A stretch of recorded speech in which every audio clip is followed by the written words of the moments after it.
Uryu Kamiyate est un étudiant en deuxième année de lycée qui a perdu sa mère très jeune suite à une maladie et a grandi dans un orphelinat. Depuis, il n'a qu'un seul objectif, intégrer un prestigieux département de médecine dans une université de Tokyo. Toutefois, n'ayant pas d'argent ni d'endroit où aller, il accepte de venir vivre au sanctuaire Amagami, où il espère trouver un endroit calme pour réviser. À son arrivée, il ne trouve personne dans le sanctuaire. Il décide alors d'entrer, croyant que le vieil homme ne l'a peut-être pas entendu arriver à cause de son âge. Cependant, Uryu ignore que le vieil homme vit avec ses 3 petites filles. Uryu entend des voix provenant d'une pièce, par réflexe, il veut ouvrir la porte, mais se rend compte qu'il s'agit des filles qui sont en train de se changer, évitant ainsi le pire. Mais brusquement, les filles, toujours en sous-vêtements, ouvrent la porte, le surprenant devant celle-ci. Devant cette situation embarrassante, elle referme rapidement la porte. Cependant, Yuna n'est pas prête d'oublier cet affront. Uryu leur présente des excuses et leur explique qu'il va vivre avec eux à partir d'aujourd'hui.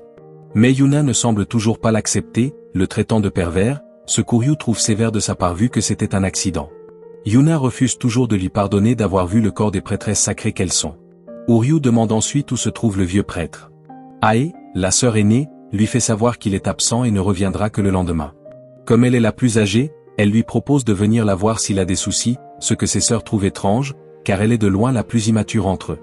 Toutefois, même si Ae et Asahi, la sœur cadette, commencent à l'apprécier, Yuna refuse toujours de l'accepter comme membre de la famille.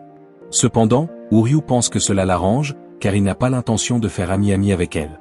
Tout ce qu'il veut, c'est avoir la tranquillité pour réviser. Peu de temps après, lorsqu'Ae lui fait visiter sa chambre, Uryu veut l'empêcher d'être ensevelie par les affaires qu'elle avait rangées dans le placard. Cependant, Yuna, inquiète à cause du bruit provenant de la chambre, arrive et les trouve dans une position très embarrassante, pensant une fois de plus qu'il est un pervers. Peu de temps après, alors qu'Uryu continue de réviser, Asahi se faufile dans sa chambre afin de le taquiner un peu. Mais il reste impassible à ses charmes et lui demande de le laisser tranquille. Ébahi, Asahi ne comprend pas sa réaction alors qu'une jolie fille comme elle lui fait des yeux doux, se demandant s'il est vraiment un homme. Elle ajoute qu'un vrai garçon aurait au moins 1 ou 2 magazines cochons dans ses affaires. Uryu se lève pour l'en empêcher, mais trébuche accidentellement sur Asahi en glissant sur l'une de ses affaires au sol. Yuna, inquiète, se précipite pour voir ce qui se passe et les trouve dans une position très embarrassante, ce qui la met en colère et la pousse à traiter Uryu de pervers qui cherche à profiter de sa sœur. Plus tard dans la nuit, Uryu, fatigué par ses révisions, sort de sa chambre pour se débarbouiller. Une fois dehors, il remarque la lumière allumée dans le salon et se demande qui peut encore être debout à cette heure. À sa grande surprise, il voit Yuna, endormie et risque d'attraper froid puisqu'elle éternue dans son sommeil. Uryu décide alors de la couvrir pour éviter qu'elle ne prenne froid, mais malheureusement, Yuna se réveille, le surprenant au-dessus d'elle. Embarrassée, elle commence à le traiter de pervers qui cherche à profiter d'elle. En entendant du bruit, Ae et Asahi viennent voir ce qui se passe, à leur grande surprise, elles voient Uryu et Yuna dans une position embarrassante. Elles referment alors la porte sous prétexte de leur laisser un peu d'intimité, les mettant encore plus dans l'embarras. Peu de temps après, Uryu demande à Yuna ce qu'elle faisait si tard dans la nuit. Elle répond qu'elle fabriquait des amulettes porte-bonheur. Toutefois, Uryu ne comprend pas pourquoi elle se donne autant de mal alors que cela ne lui rapportera rien. Mais elle réplique que c'est le minimum pour une prêtresse, afin de créer des liens entre les croyants et les divinités. Uryu remarque alors qu'elles ont toutes la même cordelette. Ae lui explique qu'il s'agit d'un souvenir très précieux qui vient de leur mère. Yuna demande ensuite à Uryu ce qu'il faisait tardivement dans la nuit.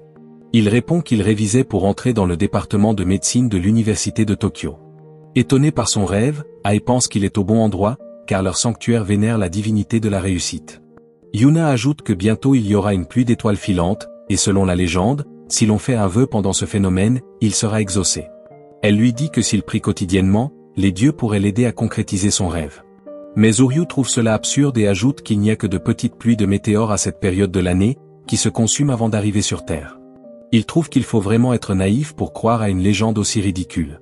Déçue et en colère, Yuna décide de le purifier une bonne fois pour toutes, mais sa sœur Ae trouve que ce n'est pas bien de maudire les gens la nuit, car cela pourrait réellement se réaliser. Le lendemain, après avoir accueilli les visiteurs du sanctuaire, Yuna perd accidentellement la cordelette de sa mère. Après l'avoir cherchée partout sans succès, elle est triste et pense que les dieux vont les guider pour la retrouver. Uryu, qui a toujours compté sur lui-même, lui dit qu'elle devrait arrêter de tout remettre entre les mains des dieux. Peu importe combien elle prie, aucun dieu ne viendra les aider. Les seules personnes sur qui compter ne sont pas les dieux ni les autres, mais elles-mêmes. Cependant, Yuna réplique qu'il se trompe et que les dieux n'abandonnent jamais ceux qui prient pour leur aide.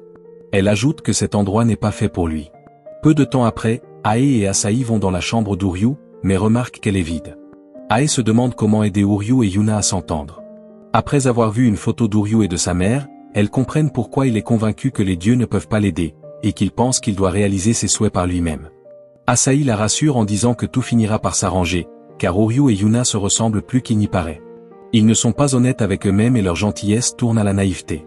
Elles n'ont donc pas besoin de trop s'inquiéter. Pendant ce temps, Uryu cherche dans chaque nid d'arbre du coin, en vain. Il se rappelle alors des paroles des sœurs Amagami et décide de prier les dieux pour l'aider à trouver l'objet précieux de Yuna. Celle-ci le surprend en train de prier et le rejoint. Ensuite, Uryu s'excuse de lui avoir dit toutes ses méchancetés, mais Yuna pense qu'elle doit aussi lui présenter des excuses pour avoir été dure avec lui. Juste après, Ae et Asahi, qui les cherchaient, les retrouvent enfin. Asahi les taquine en leur demandant ce que deux jeunes gens en fleur de l'âge font en pleine nuit. Mais alors qu'ils rentrent ensemble, le phénomène de la pluie d'étoiles survient. Même si Uryu est émerveillé par ce spectacle, il comprend cependant qu'il s'agit juste de météores et de pétales de cerisier qui tombent en même temps. Mais les filles trouvent qu'il n'est pas marrant et lui demandent si ce phénomène magnifique ne constitue pas en soi un miracle. Même s'il ne le voulait pas, Uryu finit par l'admettre. Le lendemain, il rencontre enfin le vieux prêtre du sanctuaire, qui lui annonce qu'il devra épouser l'une de ses petites filles afin de prendre la succession du sanctuaire. Ce qui les laisse tous sans voix. Uryu n'est pas d'accord, mais le vieil homme le rassure en lui disant qu'un prêtre peut avoir un autre métier et qu'il ne devrait pas s'inquiéter pour son rêve. Toutefois, Uryu refuse catégoriquement d'épouser l'une des petites filles. Alors, le vieil homme utilise une ruse en prétendant qu'il avait prévu de l'envoyer dans un lycée réputé pour son taux d'admission élevé à l'université de Tokyo. Face à cela, Uryu accepte la contrainte à contre-cœur, ce qui étonne les filles. Le lendemain, Yuna est contre l'idée d'épouser Uryu et convoque une réunion entre sœurs pour élaborer un plan afin de le faire partir du sanctuaire.